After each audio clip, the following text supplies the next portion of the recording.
एक बार की बात है, विजयनगर साम्राज्य के प्रतापी राजा कृष्णदेवराय के दरबार में दक्षिण भारत के एक अत्यंत विद्वान ब्राह्मण राममूर्ति पधारे।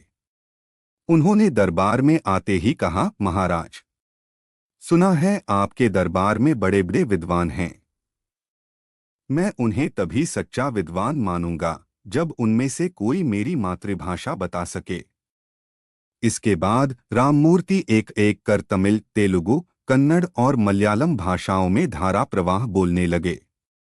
उनकी भाषा शैली इतनी सहज और सुंदर थी कि यह पहचानना असंभव लग रहा था कि उनकी असली मातृभाषा कौन सी है। राजा कृष्णदेवराय ने तेनालीराम की ओर देखकर कहा, तेनालीराम, क्या हमारे दरबार में कोई ऐसा विद्वान है जो इनकी मातृभाषा बता सके? तेनालीराम समझ गए कि यह सामान्य परीक्षा नहीं है। उन्होंने विनम्रता से कहा, महाराज, यदि ऐसे महान विद्वान कुछ दिन हमारे महल में अतिथि बनकर ठहरें तो यह हमारे लिए सौभाग्य की बात होगी।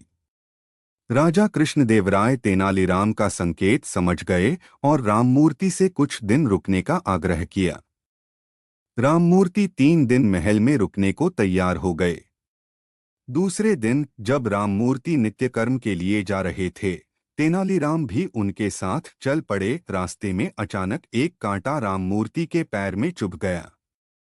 दर्द से वे तुरंत बोल उठे, अम्मा, अम्मा।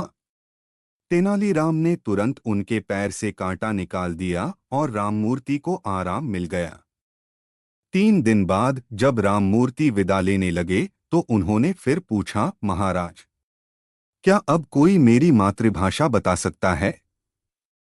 तभी तेनालीराम आगे आए और बोले, महाराज, राममूर्ति जी सभी भाषाओं के महान विद्वान हैं, पर मैं पूरे विश्वास से कह सकता हूं कि इनकी मातृभाषा तमिल है। यह सुनकर राममूर्ति प्रसन्न हो गए और बोले, तेनालीराम, तुम्हें यह कैसे पता चला? तेनालीराम मुस्कुराते हुए बोले, जब आपके पैर में कांटा चुभा था तब आपने अनायास ही अम्मा अम्मा कहा। संकट की घड़ी में व्यक्ति वही शब्द बोलता है जो उसकी मातृभाषा में होता है। अम्मा तमिल भाषा का शब्द है, इसलिए आपकी मातृभाषा तमिल है। राममूर्ति तेनालीराम की बुद्धिमत्ता से अत्यंत प्रसन्न हुए और उनकी प्रशंसा करते हुए विदा हो गए। राजा कृष्णदेवराय भी तेनालीराम की चतुराई से बहुत खुश हुए और उन्हें उपहार व सम्मान प्रदान किया।